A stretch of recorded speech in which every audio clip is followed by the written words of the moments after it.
Shalom Yahaba Hashem Yahushua Barakatah to all of Israel. I am priest and officer of 50 Kasiyat of I.S.U.P.K. Atlanta.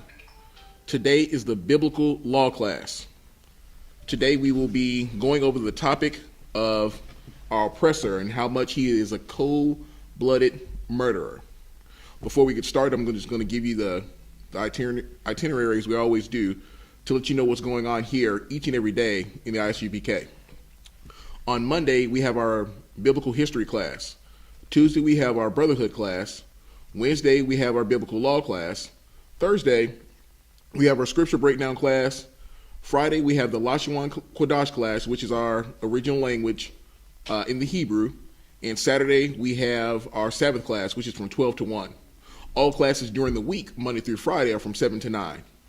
Feel free to call in, chime in on Facebook and or YouTube. Like I say, we are here for our people. We do this each and every week. So, before we get started today, I'm just going to touch a couple of things. First of all, let me make sure, do we have anyone on the phone call at the moment? Shalom, Lord of Christ, sir. Young man Erskine checking in. Young man Erskine, Shalom, Lord Christ. How you doing, Ak? Everything's 12, sir. Excellent. Excellent. Glad to have you. Let me go ahead and get you down for attendance.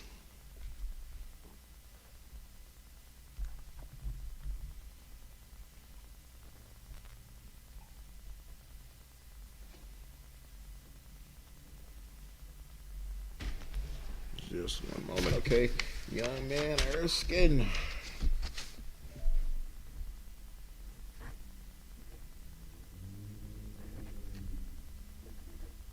Everything's 12, sir. Khan, everything's going well. You're just trying to get prepared for this class, but I can't complain. It's been a busy day, but I'm here at the school doing the Lord's work. What kind? What about you, Utawab? 12, sir.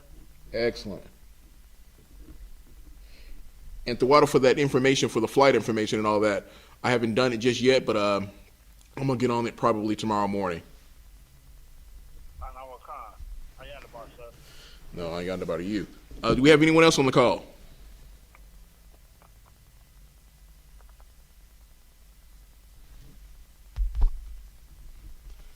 Okay, we don't have any more callers in just yet.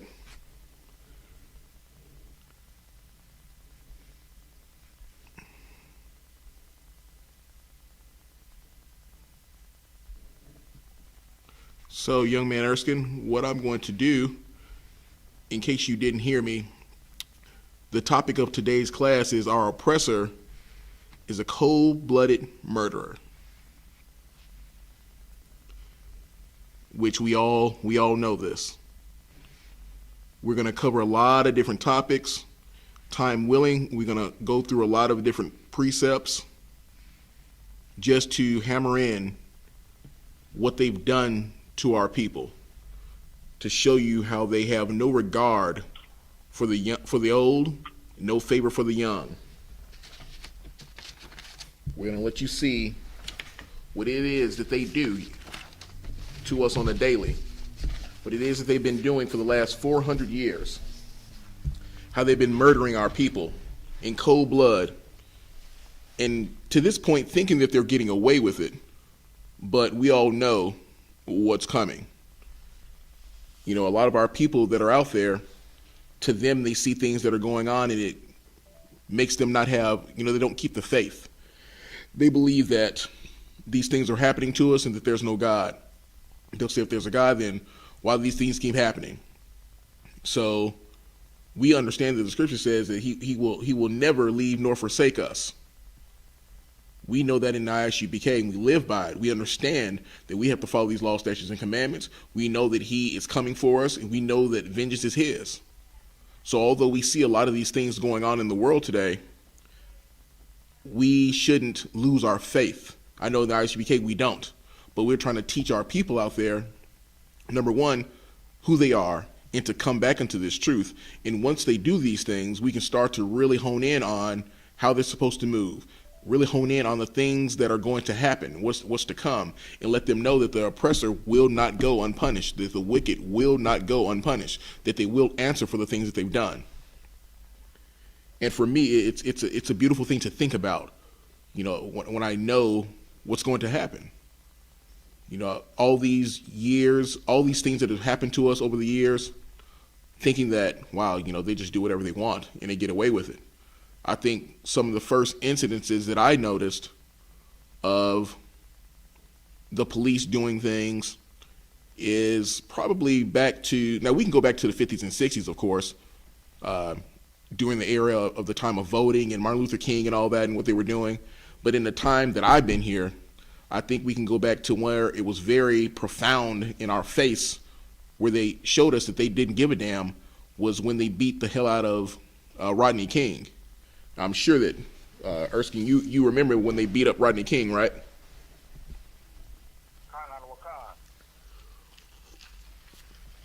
They definitely put a beating on him, and I don't think much was done about it. And they did it right there on camera, live, and we saw it. And, unfortunately, Rodney King, he's no longer with us, may rise again, but we look at that situation and know that they've been doing these things in our face.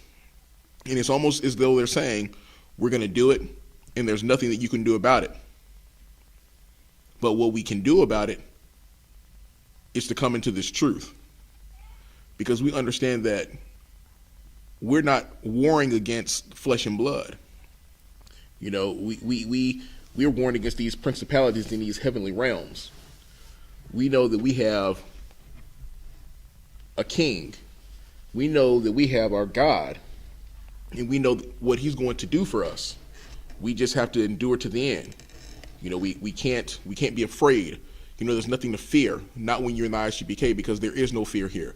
There's no cowards here. We aren't worried about the police. We aren't worried about the oppressors and what they do. Because we're an army here. We move as such. Now, with that, I'm not saying that we're going to go and do something to the oppressor, but we will always defend ourselves. We will always defend ourselves because we know who is with us.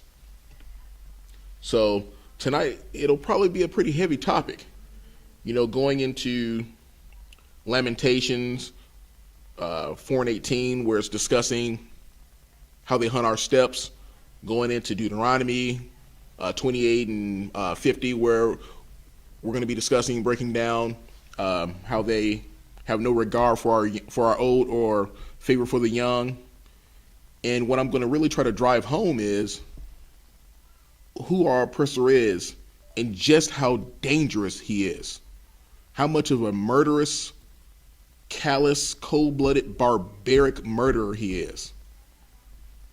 So that we can understand that we are not to trust him. That we are not to be hand in hand with him. That we are not to have him sitting at our right side. That we're not to deal with him. That we have to separate.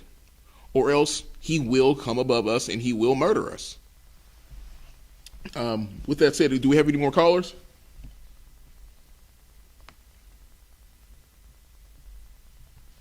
Okay, young man Erskine, you have any comments on that? If I may.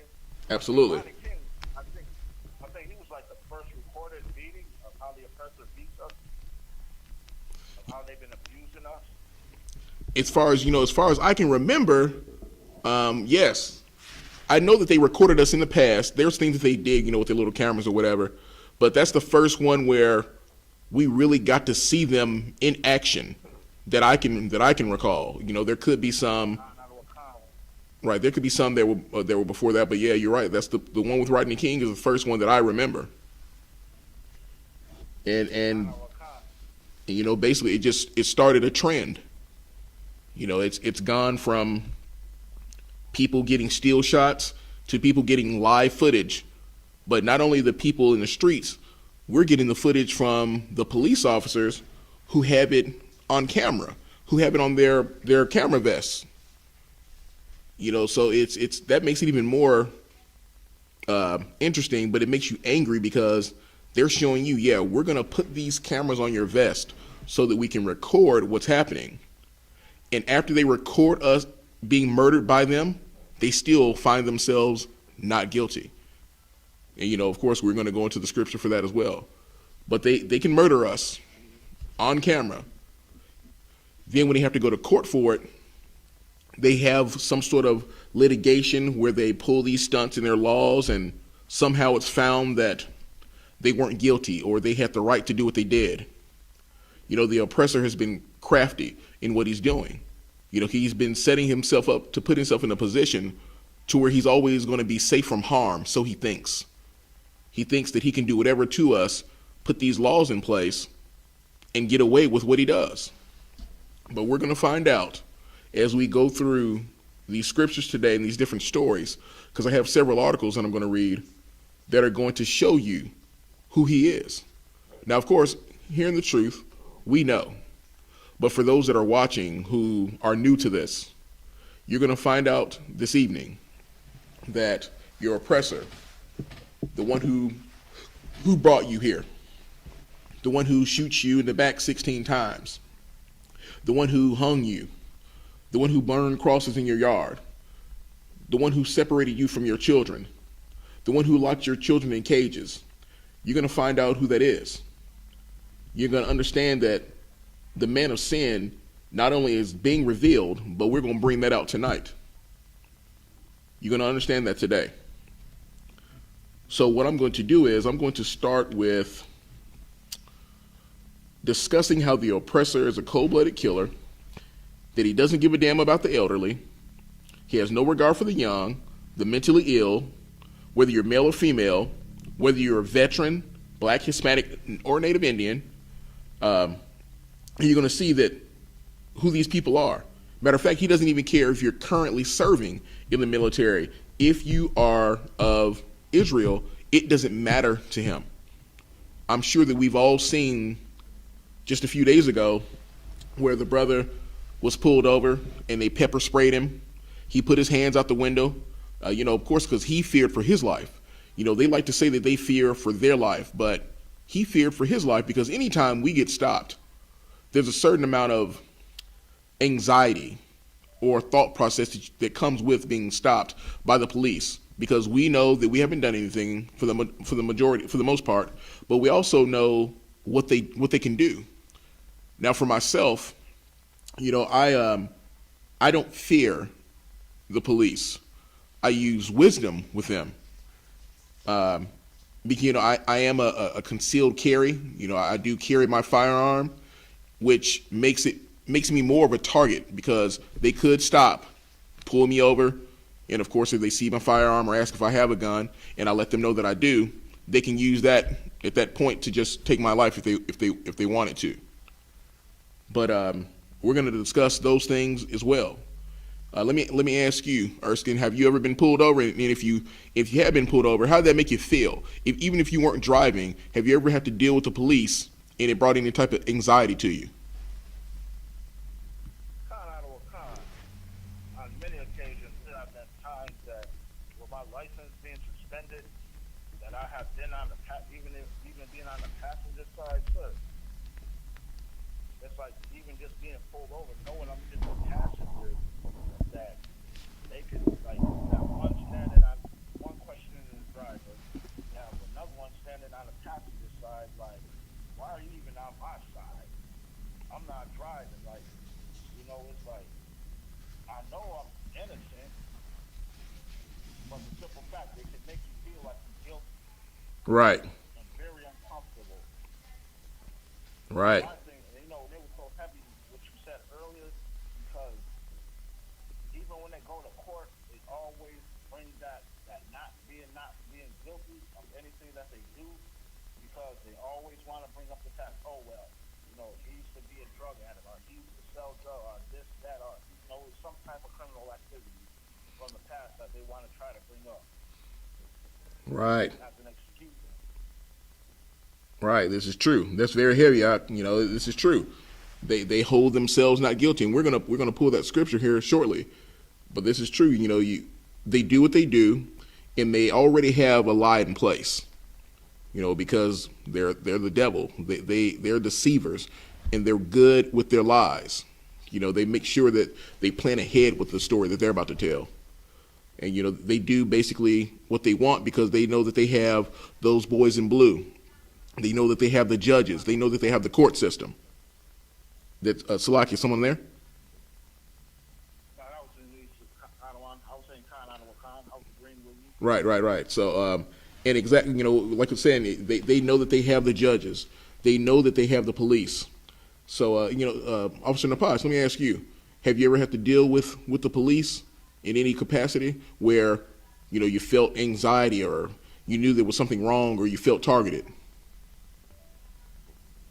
I mean, it did, because I was in the world, they'll look for one of my homeboys, and they got a bush in my house. They were like, "Don't look for somebody, you know, going off." I was like, no, stuff like that, because I don't know if they left it. I don't know why they did this. They went to the store, left the door wide open. I was there at the duplex, so they just walked on in, walked upstairs. I happened to have a knife in my bed. They was like, "Oh yeah, this is my knife. I ain't know I use for my protection." And you know what I'm saying? You know what's going on. I thought when they were walking up the stairs, I thought they were my brothers. So, you know, homeboys, that was them. I just told them what's going on. That was y'all, whatever. That was like, okay, well, sorry about that. And, you know, it just went back downstairs, went back out the door. So you're saying, that they just walked on up the stairs, unannounced. You were in bed, and questioned you just like that. They just freely walked in. Now, see, here, that right there will definitely lead into my topic.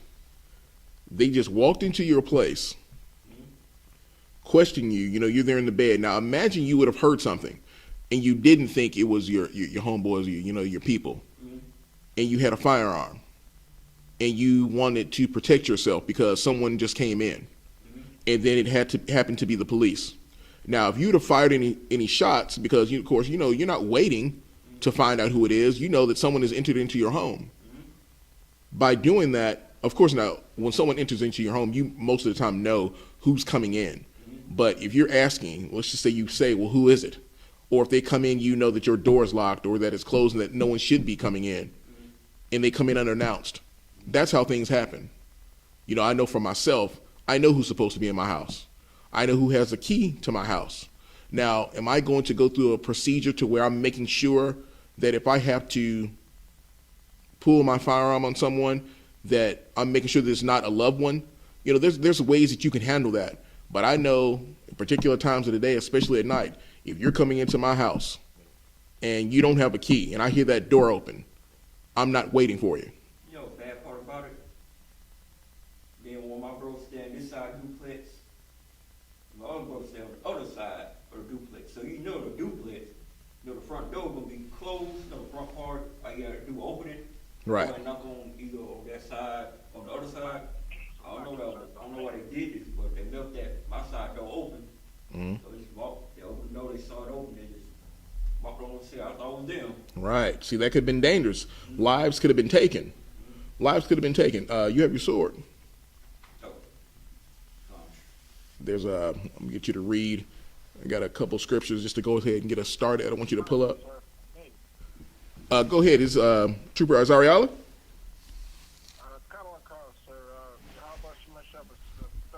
Shalom. I just want to say right quick, whenever somebody's speaking in a class, I can't hear it. I don't know if it's somebody else.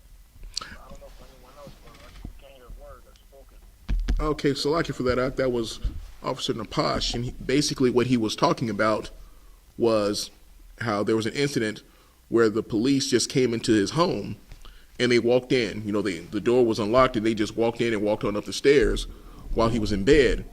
And I was just, you know, asking the brothers, and I can also ask you, whether or not they had any experiences with the police that made them feel anxiety or, you know, in fear of their life, you know, with any experiences that you may or may not have had.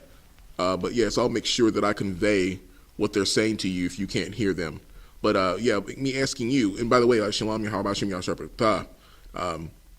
is there anything that you've experienced with the police of anxiety or just being wrongfully stopped or feeling like you were targeted? Me, sir? Con. Cattle concert. Growing up in Brooklyn, New York City, in the 80s and 90s, we were often victims, frequently, to stop and frisk. There's many stories I can speak, but for one, it was Christmas or New Year's Eve. There's sounds, gunshots in the air, fireworks. Sometimes folks can't distinguish the two. My friends and everybody sits outside on the stoop. We are outside, called the H block. My friends they drinking, having a good time. Like Judites do, have a good time joking, just ragging on folks. And that making fun of brothers Tims, and they were smoking some herb too. Mm-hmm. I was involved with that at the time. I wasn't involved, but cops it was a detective, all black car, no sirens, no lights. He just stopped in the middle of the street, car screeched, everybody hopped out the car, like 4 or 5 of them hopped out the car, sedan, and he just started speaking and uttering expletives. Hey, F you, where the F you going? Hey, where the guns at? Where the guns at? You got guns? You got guns? Huh? Hey, homie, you got guns?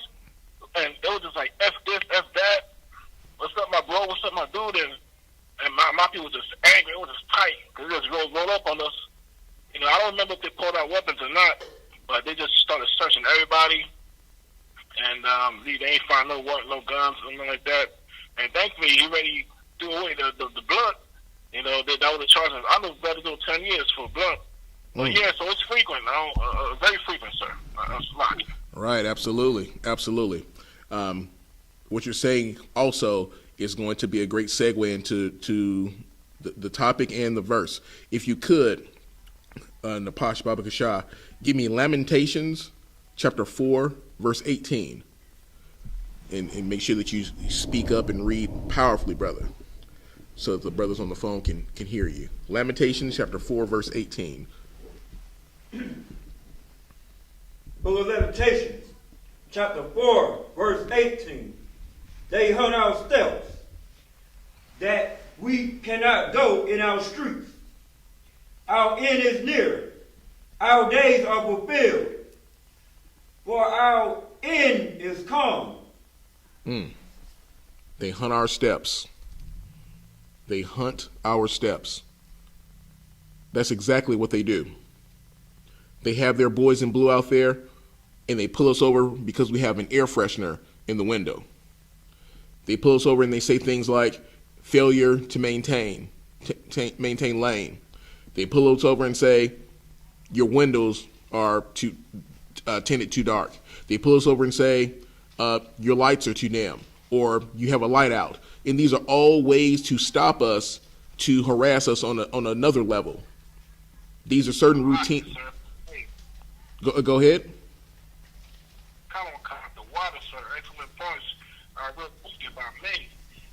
That same officer shot an autistic individual in 2019.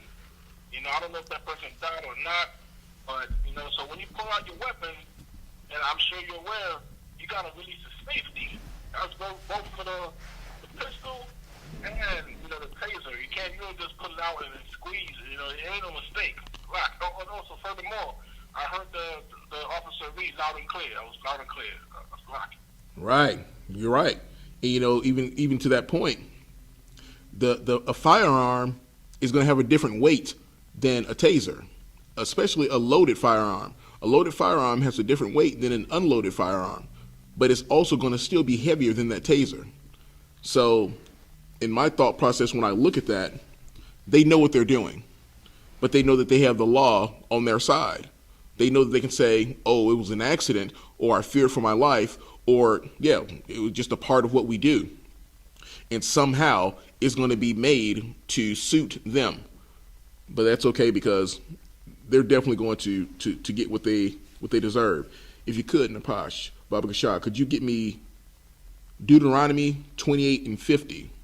The book of Deuteronomy, chapter 28 Yeah, see, we have a lot of topics to go into tonight, some articles, so hopefully we'll be able to cover it, because I'm going to drive home today that your oppressor is the goddamn devil that the Bible speaks of. That's right. We're going to understand that today, that he is an absolute cold-blooded murderer. If you got that, go ahead and read, Baba Kashai. The book of Deuteronomy, chapter 28, verse 50. A nation of ill countenance, which shall not regard the person of the old, nor show favor to the young. A nation of fierce countenance. You see the look in their face and understand that they're devils. You can see the look in their face and understand their wickedness. You can see the look in their face and understand their cold-bloodedness, and that they won't have any regard for the old, nor show favor to the young. Meaning, if you're old, if you're elderly, they will still murder you. If you're old and elderly, they will still hunt your steps and take your life. But if you are a child, they will still hunt your steps and take your life. If you're a child, you can be Tamir Rice playing in a playground and have your life taken. If you are Trayvon Martin and you're walking home after buying a drink and some Skittles, they can take your life. They have no regard for the young, no favor for the young, and no regard for the old. It doesn't matter to them how old you are. It doesn't matter to them if you're mentally ill, because we know that there are mentally ill brothers and sisters who have also been murdered because they didn't have people who were properly trained to go out there and deal with them. But yet again, they could have been properly trained, and guess what? They murdered them anyway. So we have one more verse that I want to pull up before I go into this link. If you could, Baba Kashai, pull up 2 Thessalonians chapter 2, verse 3. The book of 2 Thessalonians chapter 2, verse 3, Baba Kashai. Because we're going to see tonight what the oppressor has been doing. You have that? Go ahead. The book of 2 Thessalonians, chapter 2, verse 3. Let no man deceive you by any means, for that day shall not come. Expect there come a falling away first, and that man of sin be revealed, the son of perdition. That's right. That man of sin be revealed, that son of perdition. We know who that is. For those of you who don't know, that are new to this truth, we're talking about our oppressor. He's been being revealed. He's been being revealed since 1969 by the I.S.U.P.K. under Commanding General Yahanna. They've been revealing to you who the son of perdition is. They've been revealing to you who the devil is. They've been revealing to you who your oppressor is. They've been revealing to you who has hunted your steps. That's what we've been trying to tell you, that these people are your enemies and that you should not trust them. By no means should you trust them. You can see on the news daily what we've been going through. You can see on the news monthly what we've been going through. Matter of fact, when we're looking at the situation that's going on with George Floyd, of course that's been a hot topic because they're having the trial right now. But also here, just a few days ago, there's a brother, I believe his name, if I'm not mistaken, is Devontae White, whose life was just taken in Minnesota. So when you look at that, it's letting you know, not only are we having a court case over a black man who was murdered by one of the boys in blue, but another one of their people murdered another one of us. Understand what they're doing. When we are murdered by our oppressor, that is an act of war. That is what that is. It is not a time to come together and let's say we're going to hold hands and sing Kumbaya and twerk and all that and crump in the street. That is not what we're supposed to be doing. We need to understand what is happening. We are at war, and we have been at war. We are at war right now. Understand that. This is no time to play. This is no time to go out there and think to yourselves, let's come up with a plan so that they don't continue to murder us. Let's take the guns away. Let's figure out how we can come together. That's done. I thank Martin Luther King for that way of thinking. He put that in you. He made you weak. He's the one who helped to destroy the brotherhood. Right. That's what Martin Luther King did. That's why we feel like we can go out there and go hand in hand with our oppressor after they murder us. Are you not tired of what they've been doing? I know that every single time I look at the goddamn news, I see them doing something to us. And I can't help but to see the goddamn smirk on their face, the lies behind their eyes. I can see it. It's absolutely disgusting to me. Disgusting. Our people should be absolutely tired of it. I know that I am. That's why I'm hearing this truth. I'm hearing this truth, and I can't wait for what's to come. I cannot wait for what's to come. I pray that I'm here. I pray that I'm here when it's time to dash their babies up against stones. Right. I pray that I'm here for this. Because you have done enough. The oppressor has done more than enough. But our people still won't open their eyes. They still don't see who their enemy is. You still look at your brother as your enemy. But the oppressor is destroying you. Your brother steps on your foot. Go ahead. Who's this? Trooper Makulat? Yeah, how about you, man? You twab? Absolutely, absolutely. Absolutely, go ahead. Regarding the scripture that you brought up where it was saying like they do the rumping where they don't regard the young or the old. Man, I was just sitting here thinking about that precept where they like that they young could get stoned because and it's only right that judgment is right. It's just how they do us. They just regarding the young or the old. That right there lets you know that's the righteous judgment. You know what I'm saying? When the Lord comes back with that third word of war. Damn right. I just want to bring that point out. Excellent point. Damn right. It is righteous. And it's going to be glorious in all of our sights. When I think about what they've done to us, their cold-heartedness to take our babies and feed them to alligators. We're going to talk about it all. We're going to talk about it all. To take our babies and feed them to alligators. Think about that. What type of person can have that ability to do such and then walk away and act as though nothing is wrong? Matter of fact, go back into their church, sit down and pray to their white Jesus and act like that they've done something good. It's absolutely disgusting. It's repugnant. There's no beast on the planet like the oppressor. No beast at all like him. Right.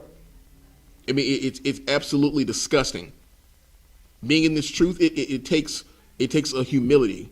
It takes an understanding to know that you have to be reserved, to not want to go out there and break the necks of these oppressors. But we aren't to do that. That is not what we're called to do, because we understand that the vengeance is the Lord's. But I would be lying if I said that the thought didn't cross my mind of putting hands on these people. But when it comes to my brothers and my sisters, they don't have any time to do that in front of me, where they're not going to be dealt with. Because if that moment comes, I will be prepared to either have my life taken or take theirs when it comes to protecting my people within this I.S.U.P.K. We won't fall victim to them like that. We will not do it. I'm sick and tired of it. You're going to understand that they are cold-blooded murderers today. You're going to understand it. Right. So what I'm going to do now, to just drive in some of the points that I'm making about how they don't regard the old, I'm going to go into an old article to let you see, because sometimes you have to be reminded of just how foul and murderous the oppressor is. I don't know if any of you recall Katherine Johnston, but Katherine Johnston was murdered back in 2006. She was an old woman, an elderly woman who lived in Atlanta on Neal Street in Northwest Atlanta. They murdered her on November 21st. She'd been living in that area for 17 years, and she was 92 years old. Do any of you recall that when the police raided her home and murdered her? Do any of you recall that? Shock you, sir. If I may, this young man Erskine. Absolutely. I remember that. That's where they tried to say that was supposed to have been a warrant or something that they're supposed to have been serving, and they went to the wrong house. Right. Well, I'm not even going to say that they went to the wrong house, but they did have a warrant. Why don't you say wrong house? They went to the wrong house, but it was a no-knock warrant. And once they went in there, they were supposed to be looking for drugs. She, being 92 years old, understanding the time that she was in and where she lived, she knew she had to have protection. So what happened? When they came in her home, she fired upon them. So I'm going to read this article really quick. It says, she was born June 26, 1914. She died on November 21st, 2006. She was an elderly Atlanta, Georgia woman who was killed by undercover police officers in her home on Neal Street in West Atlanta on November 21st, 2006, where she had lived for 17 years. 3 officers had entered into her home in what was later described as a botched drug raid. Officers cut off burglar bars and broke down her door using a no-knock warrant. Police said Johnson fired at them, and they fired in response. She fired 1 shot out the door over the officers' heads, and they fired 39 shots, 5 or 6 of which hit her. None of the officers were injured by her gunfire, but Johnston was killed by the officers. Police injuries were later attributed to friendly fire from each other's weapons. Now, they came into her home. They cut off the burglar bars because she lived in an area that she needed to have those. It was for protection. They cut them off. They came in with a no-knock warrant. So I'm sure they blasted in there. She heard what was going on. She got her firearm and she fired, which she had every single right to do. Because on a no-knock warrant, they just bust in. So you don't know who that is. You have every right to defend yourself. But what did they do? She fired a couple shots over her head, and they shot in there at her 39 times, hitting her 5 to 6 times. 39 times. Guess who could have been in there? They didn't know if there were any children in there. They didn't know if there were any mentally ill in there. Hold Pete just a second. They didn't know if there were any mentally ill in there. So you have an elderly woman. They didn't know if there were children in there or not. They didn't know who was in there, but guess what they did? Shot 39 times. They could have killed anyone, proving to you that they have no regard for the old or the young. They just went ahead and start firing. Go ahead, Makwalat. If I could, so it just shows you like how the oppressor is a disgusting bastard, man. You know what I'm saying? Like, it's like every time they kill us, they got the overkill. You feel what I'm saying? Like, they just can't. Like, they go out and do all this sharpshooting, and they just so precise with their shots. If they so precise like that, then what you training for to kill somebody with a one-shot kill for if you got to empty the whole clip out, man? Like, right. It's just disgusting, bro. They so, sluggish, sir. No, I understand. It's going to bring that spirit out of y'all. I understand. It's okay to get upset. Be raged. Be angry and sin not is what it says. I understand. Yeah, you know, they're supposed to be these sharpshooters. They're supposed to be skilled at what they do. Yet, they have to come in and shoot 39 times. You know why they shoot 39 times? Because they're trained to not leave anyone standing. They don't want it to be where someone lives and then they can come back and sue them. They don't want that. They don't want it to be where someone lives and they can come back and talk about it. So they're told, kill them. Kill everybody. Don't leave anyone standing. If you're going to shoot to kill. They don't shoot you to wound you. They don't say, oh, I'm going to shoot him in his arm. I'm going to shoot him in his leg. They shoot you to make sure that you're dead. But let one of the oppressors be walking around with a knife in his hand or a gun in his hand. They're going to do everything that they can not to shoot him. They're going to do everything. They're going to plead with him. Come on, buddy. Just put the gun down. We can get you some help. Come on, buddy. You ain't got to do this. There's another way out. Let us talk to you. I.e. Dylan Roof. Dylan Roof had a firearm. And what'd he do? He went and killed 9 Negroes. They didn't take his life. You know where they took him? They took him to Burger King. They didn't take his life. They took him to Burger King to get something to eat. Almost to say, we're going to celebrate what you just did, boy. Good job for killing them niggers. So no regard. No regard. 39 shots. We're going to make sure that you die. We're going to make sure that you die. You know, when we look at what happened to her, when I look at this elderly woman, she lived 92 years, so I'm sure that she had seen a lot. She'd been through a lot of things. So imagine coming to your end and that being what your end is. Makes you rise again. But imagine that. You've been through the civil rights movement. You've been through the Jim Crow era. You've seen what the oppressor is capable of. And her end came at the hands of the oppressor. Her end came at the hands of the people who had been sworn in by the Constitution to protect her. Those very same people murdered her. But it doesn't end there. Somebody say something? Yes, Slovakia, sir, if I may. Absolutely, go ahead. Like, when they're serving, thinking about it, there could have been no mistake of going to the wrong house, because when you serving a warrant, I'm sure they have all the information of what house they're supposed to go to, who's inside the house, who they're looking for, all that. You're right. So my thing is, y'all supposed to have known all this, but you just shot this lady, this woman up for nothing. I mean, right. Esau, they have, the press, they have a bloodlust anyway for killing anyway. You're absolutely right. And like you said, they shot her up, and it was for nothing. That is what they do. Now let's discuss what they did. Let's discuss how they tried to cover themselves up. As I continue to read the article, here's what it says. One of the officers planted marijuana in Johnston's house after the shooting. Later, investigations found that the paperwork stating that drugs were present at Johnston's house, which had been the basis for the raid, had been falsified. The officers later admitted to having lied when they submitted cocaine as evidence, claiming they had bought it at Johnston's house. 3 officers were tried for manslaughter and other charges surrounding falsifications, convicted and sentenced to 10, 6, and 5 years respectively, is what they're saying. So 10, 6, and 5 years respectively. I didn't get to do the research on this, but since that happened in 2006, court case could have been done within a year. They could have been, by now, all been in jail and released at this point. And this woman, she's gone. And what they did was they showed you we have no regard for the old, because not only are we going to murder her after the fact of knowing that she wasn't the right person, we're now going to try to destroy her name by saying, oh yeah, we got cocaine from the house and there was weed in the house. This 92-year-old woman apparently was a queen pin. That's, I guess, that's what they're trying to convey.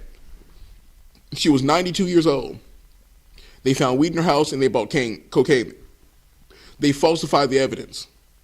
Yet, when we tell our people who the devil is, they want to fight us about it.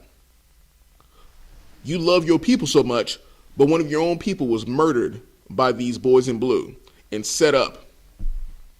But when we tell you who the devil is, you still don't believe us. And that's the damn shame, because Christianity has taught you to love your oppressor and hate your people. That's why you can do that. Now, when we're looking at how they hunt our steps, she was in her house where she's supposed to be safe. And after busting in the door and cutting down the burglar bars, they attempted to go in, but she shot at them. She didn't hit anybody, but they shot at her 39 times. And I'm not going to try to understand the thought process of the oppressor, because there's no need to. We know that they're the devil that the Bible speaks of, obviously. But we know that they're cold-blooded murderers. The topic of this class, the name of this class, is the oppressor is a cold-blooded murderer. That's what he is. That's what he's always been. All throughout the scriptures, we have seen the things that they have done. And we're going to go into those tonight. Their job was to protect her. But they didn't do that. They plotted to destroy her name. That's what they did. They lied to protect themselves.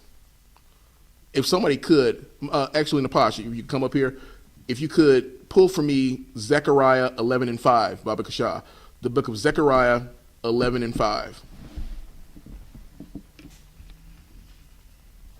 We're going to show you who your oppressor is and how he just doesn't care. You're going to understand his arrogance. Go ahead and pull that, Zechariah 11:5. Book of Zechariah, chapter 11, verse 5. Who possess and slay them, and hold themselves not guilty. And they that sell themselves, blessed be the Lord, for I am rich, and their own shepherds pity them not. Blessed be the Lord, for I am rich, and their own shepherds pity them not. Whose possessors slay them and find themselves not guilty. Think about that. Whose possessors slay them and find themselves not guilty. Your pastor, your Christian pastor, will not break that down to you. Your Christian pastor won't tell you who the possessor is. He won't tell you who they slay and find themselves not guilty. But guess what? You'll see it. You can see it on the news. You can see it on the news when they murder us and then they're found not guilty. Right. That's what you're going to see. Your oppressor has slayed you and found himself not guilty. Meaning he'll say he's not guilty, and his people, his peers, will also say he's not guilty. He'll walk away. But before he walks away, they'll put him on administrative leave. While he's on administrative leave, guess what he's getting? He's getting paid to sit at home while they investigate it. So they found him. Go ahead. Hey, if I could, let's add, he also get a donation, GoFundMe account. He gave away hella support, so it's a lot. Oh, absolutely. That's a great point. That's another way to show you that the oppressor doesn't give a damn. In the people who aren't a part of the blue, but the ones who are just sitting back behind them, they don't give a damn. Because what they'll do is, like you said, they'll create a GoFundMe. We need to come up with the funds so that we're taking care of them because, you know, his wife this and his kids that, and he needs help this. The man is getting paid, or the woman is getting paid to sit at home after they've murdered us. They're on administrative leave getting paid to sit there. But again, like you said, they'll go and create a GoFundMe account and raise thousands and thousands of dollars. That lets you see just how much your oppressor loves you. How many times have these oppressors raised money for our Israelite brothers and sisters when these things have happened to them? Now, you might have a handful that'll get into it so they can say that they've done a good deed. But we don't even do that. Our own won't even say, well, you know what? Let's get a GoFundMe account so that we can raise some money up. No, what we do is we get a couple pictures and put them on some T-shirts, and we go and hold hands with the oppressor and we walk down the street. That's what we do. Meanwhile, that brother whose family is still there in need is suffering through the loss of the father or the son, but bills still have to be paid. Bills which would have been coming in from him slaving. No one's putting up a GoFundMe account for him. But an oppressor who has murdered us, who's on administrative leave getting paid, someone will raise an account, a GoFundMe account for him. Absolutely disgusting. It's repugnant. It's sick.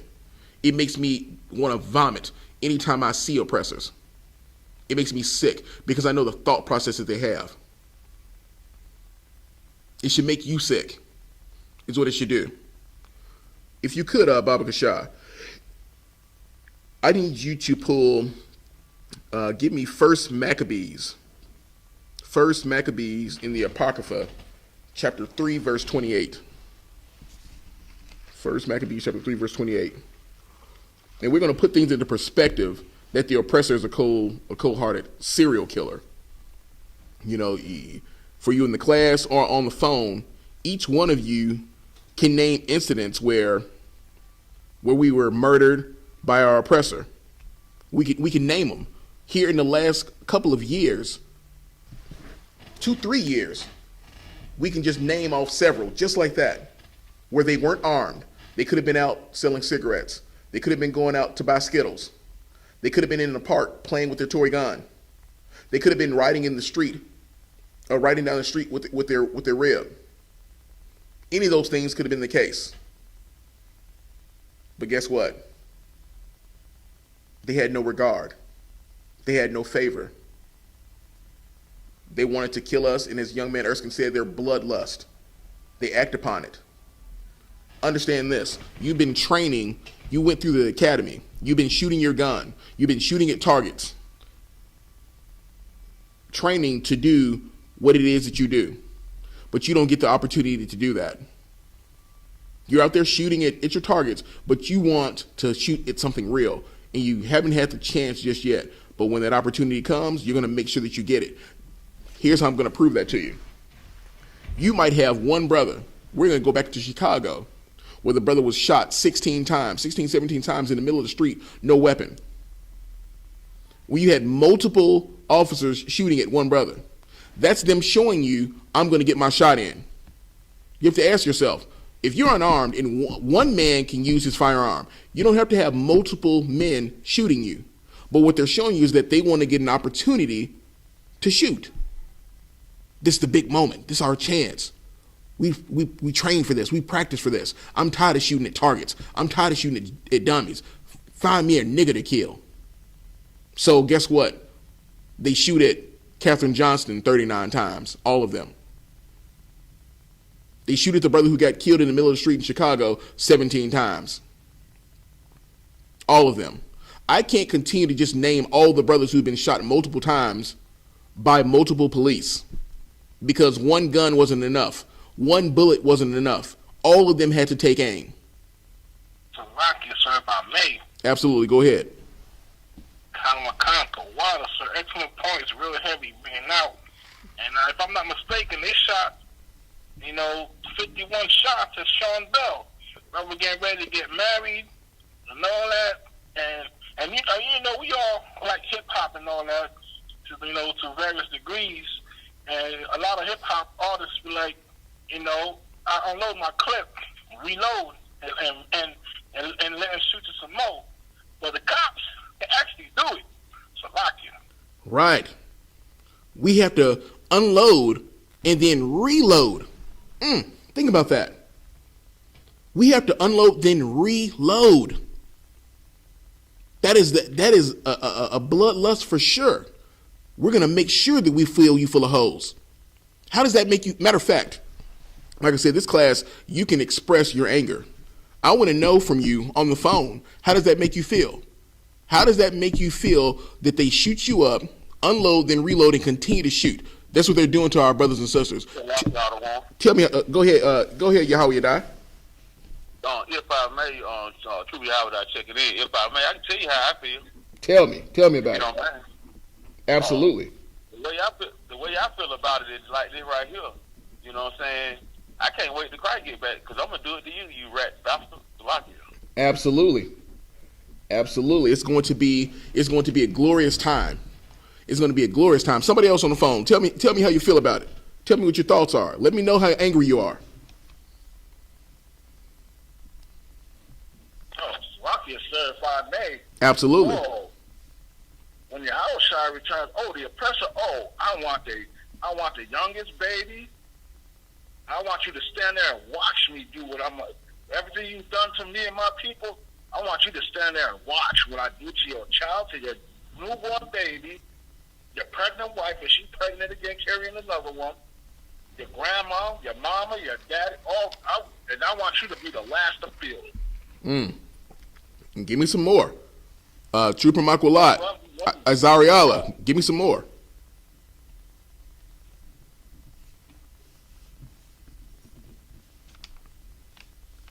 Hey, Sluggy, sir, if I could. Absolutely. Hey, I feel hurt, man. You know what I'm saying? But at the same time, I feel like doing crook. Because I know one day he got it there, so feel what we feel. That's right. He has to. He has to feel it. Napash, go ahead, Azariala. Sir, if I may, the water, real heavy. It reminds me of, I was watching a film the other day. I think it was Sin City, which is appropriate to this topic. One of the characters said, what I'm going to do to you is going to, the hell I sent you is going to feel like heaven, compared to what I'm doing to you. And another guy said, I'm going to shove your teeth so far down your throat, you're going to have to bend over to brush your teeth. So that's going to happen to Esau. That's when, your house shot comes back. We not rocking. So like it. Right, absolutely. It's like I said, if I could, I don't want. Go ahead. Like most I ain't crying for the truth, man. You know what I'm saying? The bitch shout out to the commander in the army. That's right. Or be the head of the shoot down. You know what I'm saying? That's right. Because like, man, with the knowledge and the vision that they bestow on me, man, I expect it. You know what I'm saying? I watched bits and pieces of the George Floyd trial, man, and like, you can tell Esau a devil, man. You know what I'm saying? Like, it's just like, you know what I'm saying? Like, they try to weigh the guiltiness of them, but at the same time, man, it's like all you hear is you can just see the devil in them. You can see the devil in them on that trial, man. It's just like, it's so sad that like it's taking all that for a trial, and all y'all doing is talking about fading their judgment. It's just sad, sir. It's like y'all one. Nah, you're right. It is. It's sad and it's disgusting. It absolutely is. Go ahead, Napash. Oh yeah, like what I want to do to him, like start him about 3 days, put him like a little pit. You know what I'm saying? You know how you get like the ladder match in wrestling. Mm-hmm. Put the top of the ladder. I'm gonna hang like a piece of plate of food Mm. high, so they got white boy to the devil.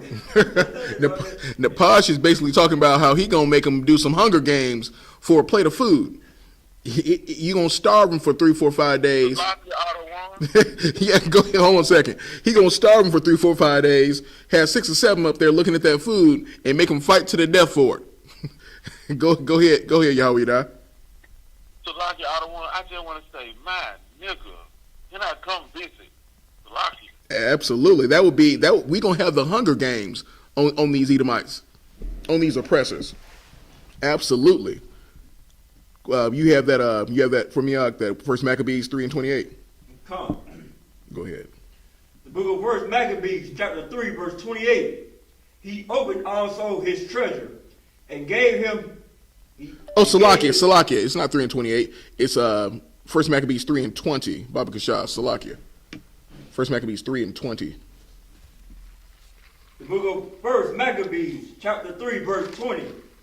They come against us in much pride and iniquity to destroy us, and our wives and children, and to spoil us.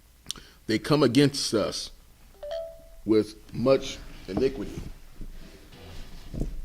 against our wives and our children, to spoil us. This is what they do, and they're extremely arrogant with what they do. They've been coming against us because they have a perpetual hatred for us. They're doing what their job is to do. And our job is to separate from them. Our job is to come back to these laws, statutes, and commandments. Our job is to stop dealing with these goddamn devils. Our job is to stop holding hands with these goddamn devils, because their job is to destroy us. Their job is to deceive us. But yet we want to continue to hold hands with them. Look at what they're doing. Look at the news. I just saw before I left and came here today, just a few days ago here in Atlanta, there's a young man who was murdered. He was doing some work at his house. Police came there and they're trying to say he lunged them with a knife. It's during the day. This man's working at his house. He just randomly decided to come at him with a knife, but all the neighbors said he was running from the police in his yard. Said he had a bucket in his hand. And they shot him and they killed him. Once again, a brother who's unarmed. This just happened days ago here in Atlanta. They don't give a damn about your black ass. We want to continue to hold hands with them, and they don't give a damn about you. It's disgusting when I see it.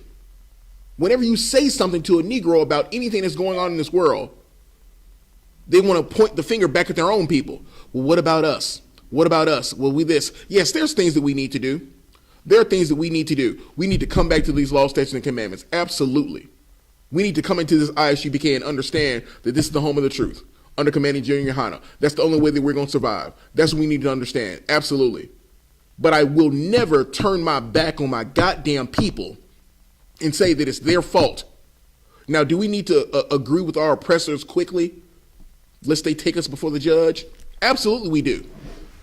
But does that mean, hey, I'm going to shoot you 17 times, I'm going to shoot you 51 times and unload it and then load it back up again?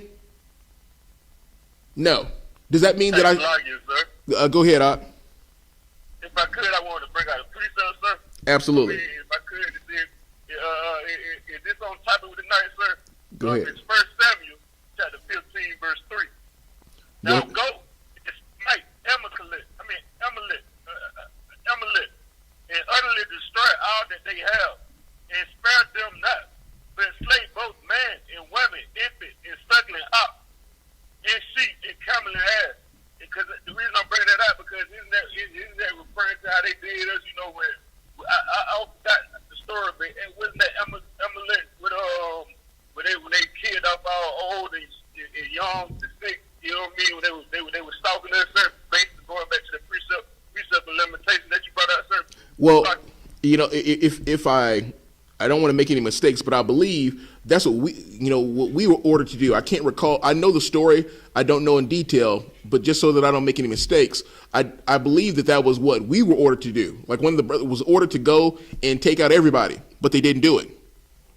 They didn't do it. It would be as though that the I.S.U.P.K was given an order to go and take everybody out, and we didn't do it. but that's not going to be the case. They give us if the Most High give us that order, then we going in. Go ahead, Zariala. Kind of the water, sir. If I'm not mistaken, I believe that was given to Saul, and he couldn't do it. You know, he had favor. He was a respecter of men. He didn't want to kill the king Agag. Right. And Samuel had to put the law down and do it himself. You know, that's what's going on right now today. You know, we don't want to do what we got to do. We respect them, these rich Christians and rich pastors, and they're allowed to get away with murder, and so to speak. You know what I mean? It's a rocket. Absolutely. Not doing what we need to do. He didn't do what he needed to do. That's right. And who knows what could have been the outcome if he did what he was supposed to do. But that's okay, because the time is going to come. The time is going to come. We have to understand that with them, it's not unlawful for them to take our lives. They believe that they have the right to do so because their government has set up laws within their constitution so that they can do it. They think that they're superior to us. Just a second. Hold your peace. They've set up their laws so that they can do what they will. So it's not unlawful for them in their own eyes to do what they do to us. But we're going to understand and see the sadisticness, the barbaricness of our oppressor. We're going to see those things. We're going to go into a couple of scriptures with that. Go ahead, Azariah. Sir. The water, real quick. You say we don't know what would have happened, and I believe it was Captain Soccer War at the Feast of Purim. He was saying that if Saul would have killed Agag, that would have wiped out the Amalekites. And Haman, we wouldn't be having Feast of Purim because we wouldn't be necessary. Haman would have been dead. So because of that, Haman came up and killed and oppressed us because one man failed an order. Now that's heavy. That's heavy, and the water for that, Warrior, for bringing that out to me, because that's heavy. We have to understand that when we're given that order, to fulfill that order. That's why in the I.S.U.P.K, when we're given an order, it's not for us to question it, but to do so. Now, I can be the first to say in humility that there's times when I've questioned things and didn't want to do certain things or felt there was a better way. But then I've learned that when I would do certain things, although I felt that it was an error, it ended up working out properly for the most part. So it is very important to follow the rules. We wouldn't be dealing with these fake Jews had the order been followed properly. So we're going to continue. There's some scriptures that I want to get to in 2 Maccabees. Actually, it's funny that we're talking about the Feast of Purim, because I believe it may have been in 2 Maccabees where what was the story where the 6 brothers and the mother got tortured? You recall that? Anyone recall that? Well, what we're going to do, I'm going to touch on that for a moment. Give me 2 Maccabees chapter 7. We're going to see the cold-bloodedness of the oppressor in these verses. Go ahead. Yeah, if I may, the water, yes, sir, I do remember that. I believe that's in Maccabees when they had the Feast of Hanukkah. Okay, excellent, excellent. Let's go into 2 Maccabees chapter 7, verses 1. We're going to read from verses 1 to 19. But, when you read each verse, stop for a moment, and then I'll let you know to go on. 2 Maccabees chapter 7, verse 1. The book of 2 Maccabees, chapter 7, verse 1. It came to pass also, the 7 brothers with their mother were taken, and compelled by their king against the law to take swine's flesh, and were tormented with scourges and whips. Hold your peace right there for a second. They wanted them to eat swine's flesh. This is what they wanted them to do. Eat some goddamn pork. They wanted them to eat swine's flesh. And because they didn't want to do it, you're going to see how they tortured them. And I'm putting in your mind, I'm driving home the thought process of our oppressor to let you see how foul they are. The thought process in which the way that they think and what they will do to us, and they will do it without any concern for the young, for the old, for the male or the female. This is going to bring that home just to see the torture tactics in which they use. Go ahead, Baba Kashad. Verse 2. But one of them that spake first, said thus, that wouldest thou ask for none of us? We are ready to die, rather than to transgress the laws of our fathers. Verse 3.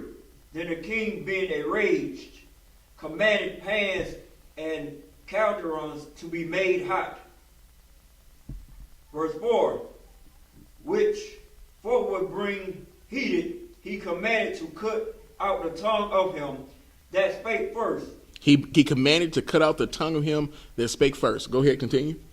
And to cut off the utmost parts of his body. Cut off the utmost parts of his body. We understand what that is. Cut off the utmost parts of his body. Go ahead. The rest of his brethren and his mother looking on.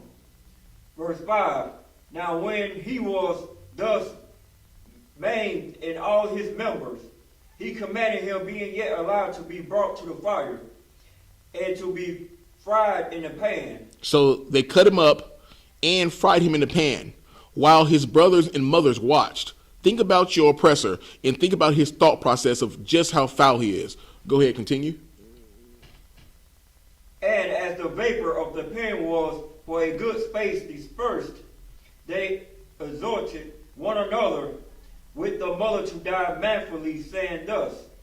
Verse 6. The Lord God looked upon us, and in truth have comfort in us, as Moses in his song with witness to their faces, declared, saying, and shall be comfort in his servants. Verse 7. So when the first were dead after his number, they brought the second to make him a mocking stock. Mm-hmm.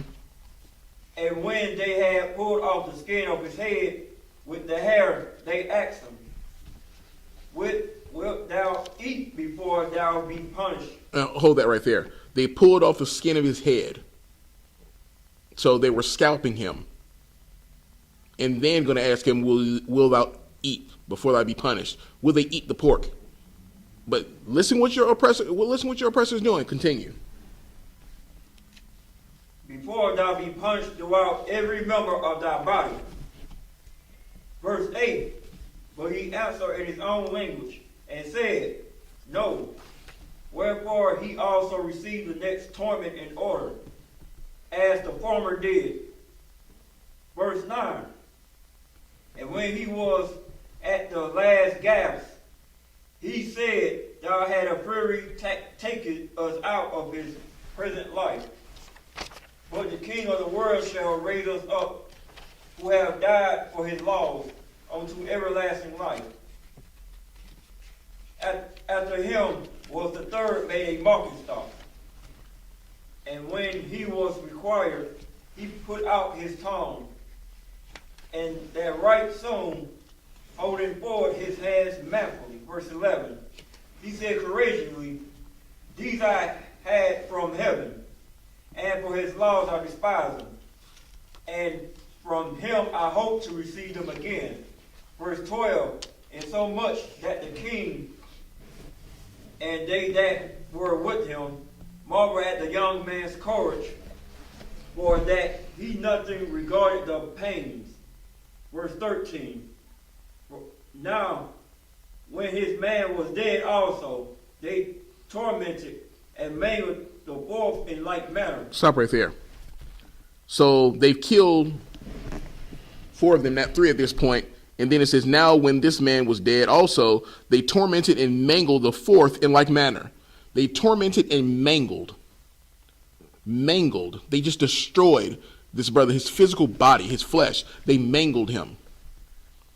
I want you to understand the thought process that you have to be able to do that. And not only were they doing it, they were doing it and the brothers were watching along with the mother watching. So they couldn't care less. The king couldn't care less of what they were feeling emotionally, what they were feeling as far as fear or any of that. But here's the thing, they weren't afraid. Matter of fact, they were dying with courage. These were some soldiers. These were some warriors.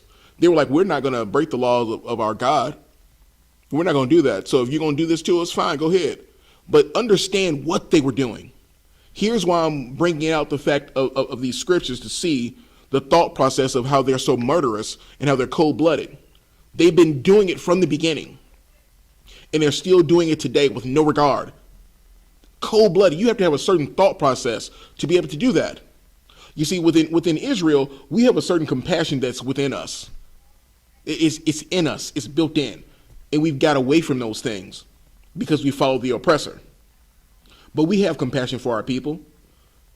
But we have gotten away from them because we went the way of the heathen. And our eyes have been angry towards our brother. But thinking about what they've done to watch, to get joy of seeing the way they were being murdered. It wasn't just, I'm going to behead you.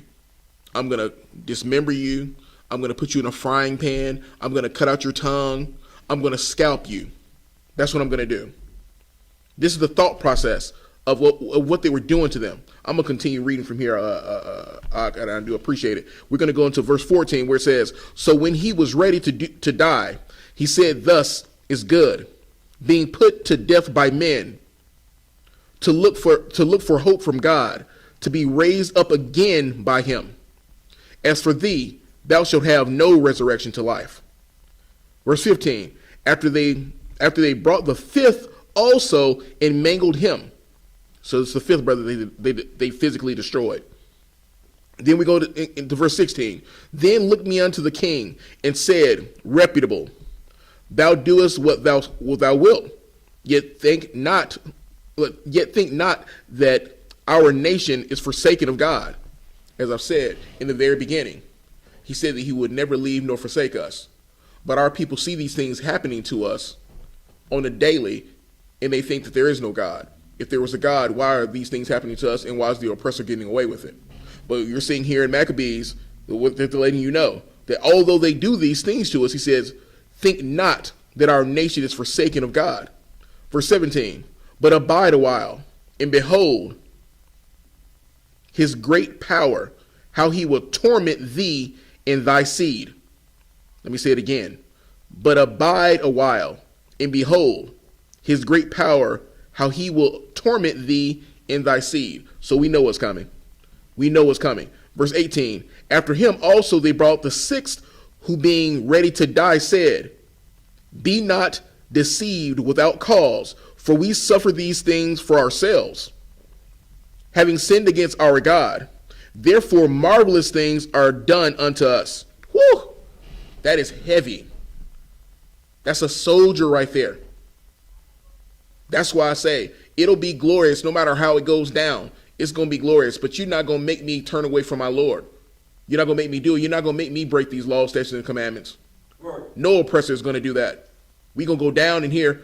We're going to go down with the fight, but we're going to come back.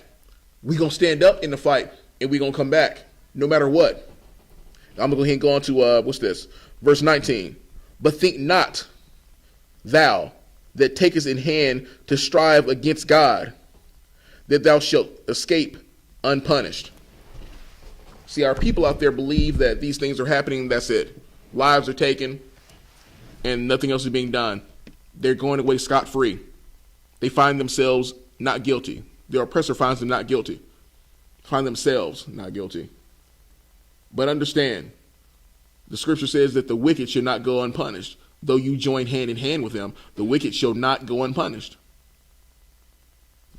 That right there just lets you see just how foul they are. What type of person can order these things to be done with no regard, with no type of remorse?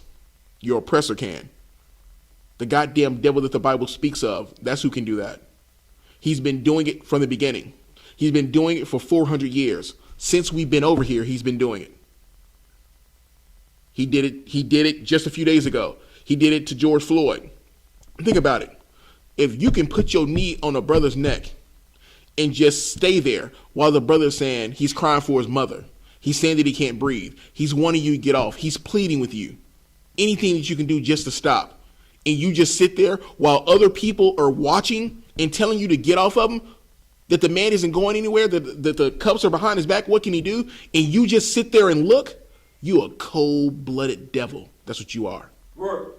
That's what you are. And you deserve death. You deserve to be destroyed. Me, Go ahead. kind of caught the water real heavy. If I may, not only that, the devil had his head in his freaking pockets.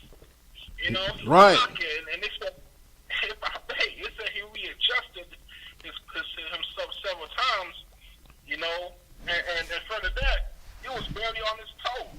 Right. His full body force was right on the brother's neck. Salakia. On the brother's neck. Right. Goddamn devils. If you could, Baba Shah, get me, Napash, get me Wisdom of Solomon, chapter 2, verses 10 through 15. Wisdom of Solomon 2, 10 through 15. Yeah, 10. Wisdom of Solomon, chapter 2, verse 10. Oh. The Wisdom of Solomon, chapter 2, verse 10. Let us oppress the poor righteous man. Let us not spare the widow or reference the ancient gray hairs of the age. Verse 11. Let our strength be the law of justice. For that which is feeble is found to be nothing worth. Verse 12. Therefore let us lie and wait for the righteous, because he is not for our turn, and he is clean contrary to our doings. He upbraided us without offering the law, and objective to our infamy, the transgressions of our education. Verse 13, he professed to have knowledge of God, and he called himself the child of the Lord. Verse 14, he was made to reprove our thoughts. Verse 15, he is grievous unto us even to behold, for his life is not like other men's. His ways are of other fashion. Now, Baba Shah, the water for that. You know, it's when you look at that, that's the arrogance, that's the wickedness of the oppressor. He's extremely arrogant with what he does. Throughout the scriptures, throughout the Bible, it lets us know that he lays in wait, that he comes up with crafty counsel, that he comes up with ways so that he can murder us, so that he can take our lives, so that he can oppress us. He looks at us as prey. He looks at us as something to hunt. Look at what they do with these animals. They go out there and they hunt these animals, not to eat them, but just to kill them for trophies. It's a sport for them. And guess what? They look at us the same way. They would have to look at us the same way because we're just 3/5 of a man. We're 3/5 human. So we're not really the same as them. We're animals, but we know that they're the beast. That's what we know. We know they're the beast. And to see, what we have to understand is the reason where we're seeing all this back-to-back murdering that the oppressor is continuing to do. He knows that his time is just about up. He knows that his time is just about up. Matter of fact, give me Revelations 12 and 12. The oppressor knows what the deal is. Our people, unfortunately, don't. You have it. Come. Go ahead. Book of Revelation, chapter 12, verse 12. Therefore rejoice, ye heavens, and ye that dwell in them. Woe to the inhabitants of the earth and of the sea. For the devil is come down unto you, having great wrath, because he knoweth that he have but a short time. He knoweth he have but a short time.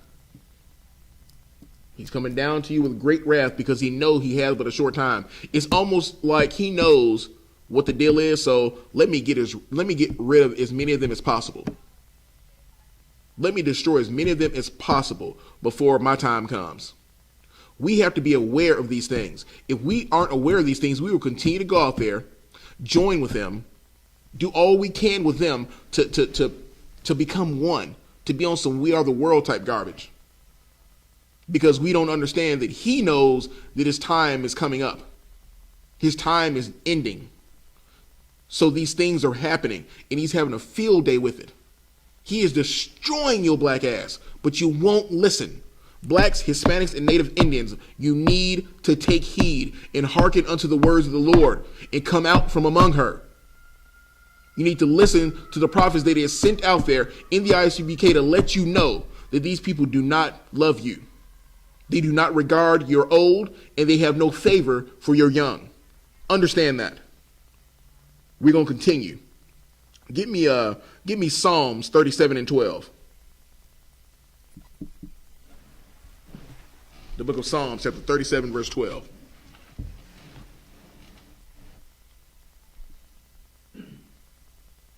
Book of Psalms, chapter 37, verse 12.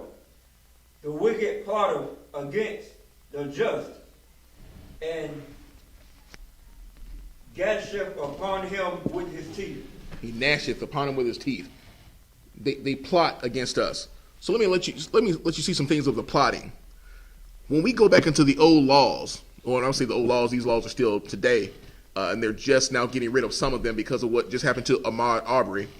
When we look at the stand your ground law, these devils created laws so that they could do certain things to us. They created the stand your ground law. They created the citizen's arrest law. Ask yourself, what brother, what Israelite is taking any time to do a citizen's arrest on an Edomite? You know what they would call that if we were to hold them at gunpoint until the police got there? They would call that kidnap. We were holding them against their will. But if they do it to us, it's a citizen's arrest. Understand that. But no brother is going to be out here grabbing, unless you some sort of the animal with the black rings around his eyes. I don't want to say it because I've been in trouble for saying that word. So the animal with the rings around his eyes, the house Negro. We all know who I'm talking about. Only one of them. Matter of fact, they wouldn't do that. They do a citizen's arrest on our own people, but they won't do it against our oppressor. So the citizen's arrest law that was created for the oppressor. The stand your ground law was created for the oppressor. Oh, I feel for my life, so I'm going to take his life. That can happen to anyone. I'm standing my ground. I feel threatened. Or this brother looks like he's doing something. Let me hold him at gunpoint until the police show up. But if he makes one false move, I'm going to shoot him. And then after they've shot you dead, they're going to then assassinate your character and say, well, this brother back when he was in the 5th grade, he cheated on a math test. So he had to be a dangerous criminal. They're going to go back and they're going to look at all the things that you've done and then come back and say, well, hey, he deserved to get what he got. These laws were created to do these things to him. Give me Isaiah 42 and 22, Baba Shah. The book of Isaiah, chapter 42, verse 22.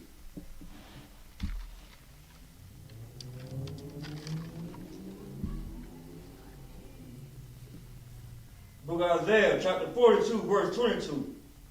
But this is a people robbed and spoiled. They are all of them snared in holes, and they hid in prison houses. They are for a prey, and none deliver. For a spoil, and none saith, restore. Now look at that. We're looking at these different laws that have been put out there, and we've been set up in snares and traps, and we've been put in the prison houses. They set up their laws so that they can do to us what they want to do to us. We don't have any system where we're setting up a law for them to do what we want to them. But guess what laws we do have? We have the laws handed down to us from the Most High. That's the only way that we're going to be able to withstand these times that we're in. That's the only way that we're going to have life. Because if we do not follow these laws, statutes, and commandments, guess what? We're going to continue to see the fall of our brothers and sisters out there. We're going to continue to see it.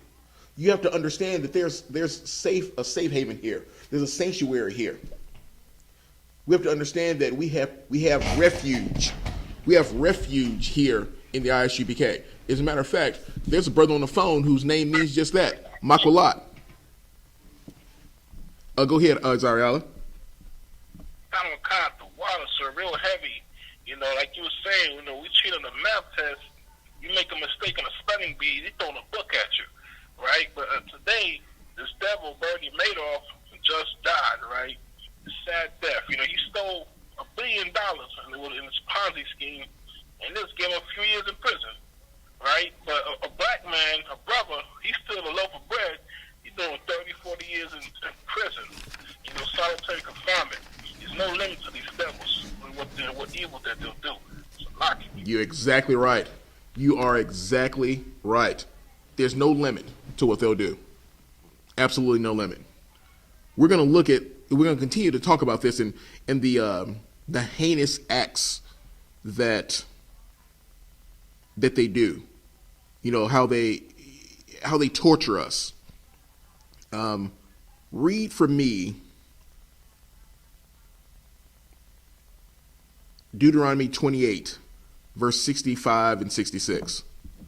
Deuteronomy 28, 65 and 66. And like I said, when we're talking about the heinous acts, we can look at what they did in 2 Maccabees. We can look at how they tortured that family, all those brothers and that mother. We can look at how they tortured them. They do it with ease, heartless. But their time is going to come. You have that for me, Baba Kashah? Book of Deuteronomy, chapter 28, verse 65. And among these nations shall thou find no ease, neither shall the sole of thy foot have rest. But the Lord shall give thee there a trembling heart, and falling of the eyes, and sorrow of mind. Verse 66. And thy life shall hang in doubt before thee, and thou shalt fear day and night, and shall have none assurance of thy life. Have none assurance of thy life. I'm going to get there with you real quick. In case anyone on the phone didn't hear that we're in Deuteronomy chapter 28, verses 65 and 66. Just one second. Verse 65 and 66 here. I'm going to read that one more time. And among these nations shalt thou find no ease, neither shall the sole of thy feet have rest, but the Lord shall give thee there. We're going to go to the next verse.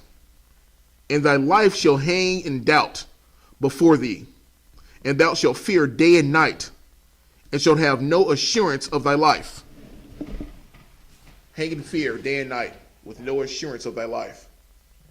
Think about that. That's why I asked you earlier, any of you who've dealt with the police, any of you who felt like you've been targeted, any of you who've been in situation with your oppressor where your life hung in the balance, where you didn't know what was going to happen.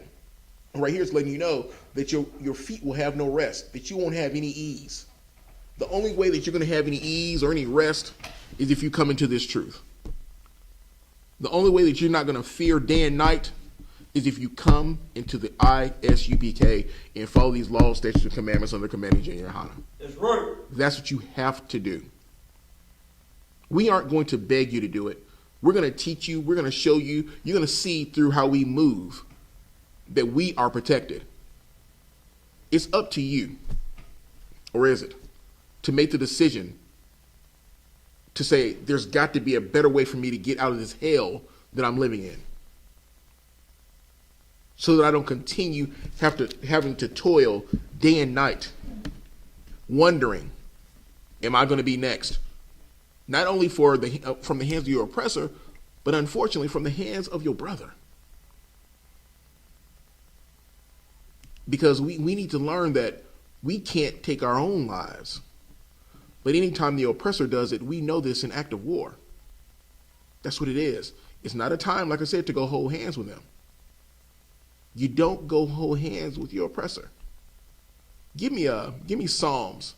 We're going to go into the wickedness of the wickedness, his arrogance is what we're going to, just the arrogance. Give me Psalms 10. Psalms 10, verse 3 to 10. The book of Psalms. Let me get there with you.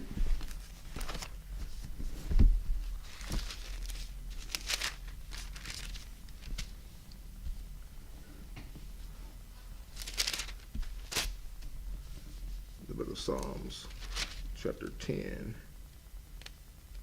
verses 3 to 10. Okay, you got that out? Come. Go ahead. Book of Psalms, chapter 10, verse 3. For the wicked boast of his heart's desire, and blessed the covetousness, whom the Lord adores. Abhorreth. Go ahead. Verse 4. The wicked, throughout the pride of his countenance, will not seek after God. God is not in all his thoughts. Verse 5. His ways are always grievous. Thou judgments are far above out of his sight. As for all his enemies, he puffs at them. Let me hold on a second. I'm going to read that one more time. The book of Psalms, chapter 10, verse 5, it says, his ways are always grievous. Thy judgments are far above out of his sight. As for all his enemies, he puffeth at them. He's like, psh, please. He isn't worried about the laws. They don't apply to him. He doesn't have them. He can do whatever he wants. He looks at you like, what are you going to do? What can you say? I can murder you on camera and get off of it. I can murder you on camera and go sit at home on administrative leave and get paid. Psh, please, I puff at you. Who are you? Think about that. I'll read the next verse. Verse 6, he says, he hath said in his heart, I shall not be moved, for I shall never be in adversity. Think about that. Think about his arrogance of what he has done. He hath said in his heart, I shall not be moved, for I shall never be in adversity. Little does he know, he's going to have much more than adversity with his arrogant ass. Oh, what's coming? Oh, what is coming? He says, his mouth is full of cursing and deceit and fraud. Under his tongue is mischief and vanity. Verse 8, he sitteth in the lurking places of the villages. In the secret places doth he murder the innocent. Let me read it again. He sitteth in the lurking places of the villages. In the secret places doth he murder the innocent. His eyes are privily set against the poor. If you don't understand that your oppressor, he sits and waits to murder you. He sits and waits for the opportunity. You can be rich, you can be poor. You can be a woman, you can be a man. You can be old, you can be young. You can be a boy, you can be a girl. He will take your life. He will murder you. He's sitting and waiting. That's what he's doing. Verse 9, he lieth in wait secretly as a lion in his den. He lieth in wait to catch the poor. He doth catch the poor when he draweth him into his net. Come on now. He's setting you up so they can kill you. He's setting you up to say, you know what? Look at that air freshener hanging from his window. Stop him. Pull him over. I'm going to stop him because of that air freshener. And then I'm going to accidentally shoot him because it was supposed to be the taser. I'm going to lie in wait. There he is. Let's stop him. They're waiting for someone to devour. That's what they do. We have to be of sober mind. We have to pay attention. We have to agree with our adversary quickly, lest we be taken before the judge. We have to. We have to be aware of our surroundings, who we're dealing with. We have to know who the enemy is. If you don't know who the enemy is, you're bound to be destroyed by him. I mean, what choice do you have? Give me Obadiah chapter 1, verse 3 to 4. Obadiah 1, 3, and 4.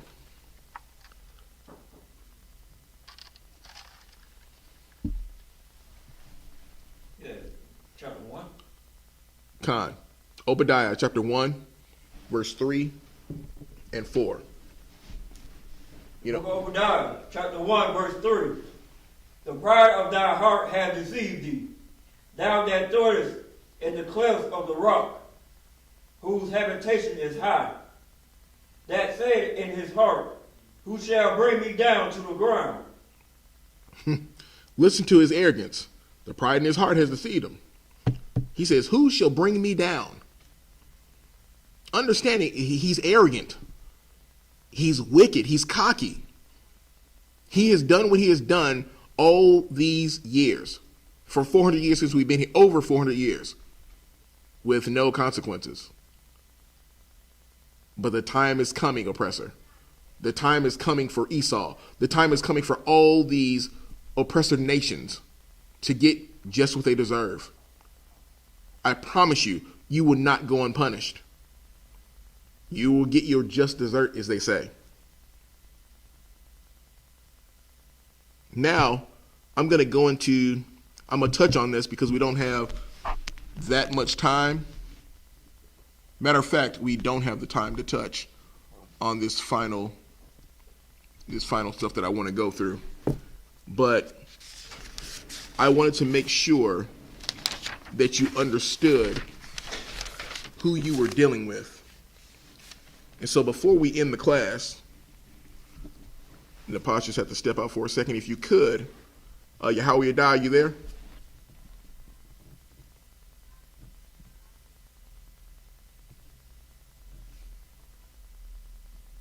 Salakia, do I have a reader?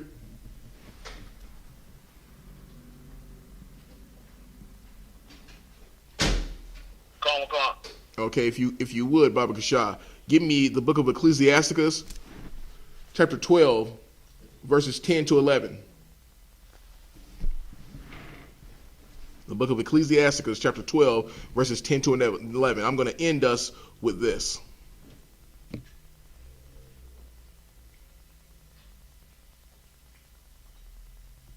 Salakia, the one you said, chapter 12, verse 10. Chapter 12, verse 10 and 11, Baba Kasha, yes.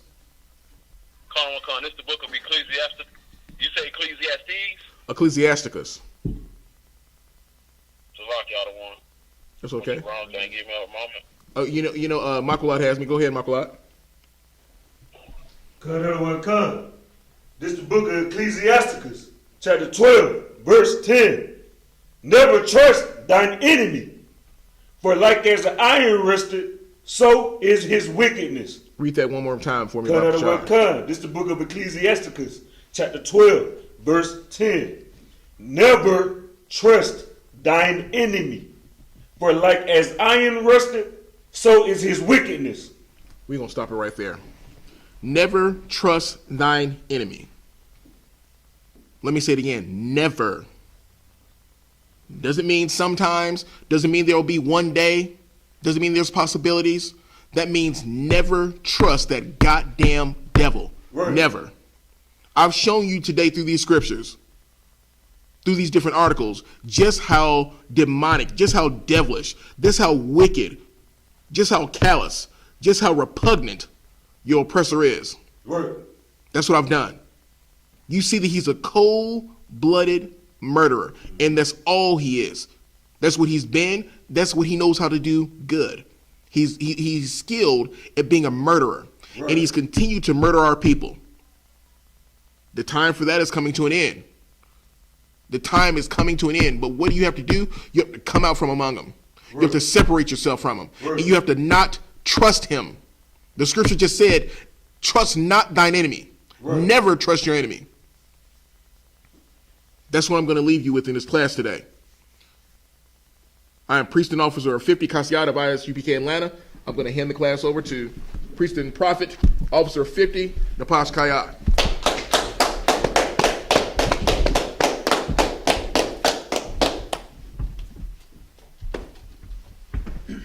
Y'all's excellent class. Get up again.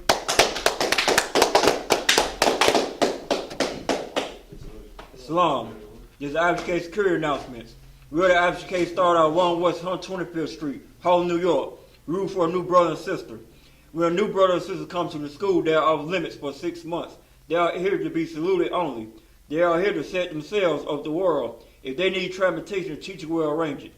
After 6 months, if a brother or sister has an interest in a particular person, he or she must get permission from the head to speak to a brother or sister. There is another 6 months in which the brother and sister will court each other. After the 6-month period, the brother and sister will get permission from the head to marry. Tithes, which is commandment. The book of Numbers, chapter 18, verse 21. In the book of Malachi, chapter 3, verse 8 to 10. Ma'ashara means 10 in the Hebrew. 10% of every penny of any increase the Lord gives you. Give to the treasury department or teacher. Priest fund. Free will offering for a priest, not mandatory. Whatsoever amount you like to give. The next holy convocation is the Passover. It's April 24th. Going to be not this Saturday, but the next Saturday. Make sure you have your travel arrangement and your Passover fee ready. If anyone wants to be a trooper in the school, start wearing all black, boot, shirt, pants, headband, and scarf. With that, give one curse salute. Men of Israel, Amayim Sabat, Amayim Barak, Yahweh Shem Yahweh. What I say to you in Hebrew, from Hebrew to English, may the Most High in the name of Christ bless you. Yad Matah, mean hands down, class is missed.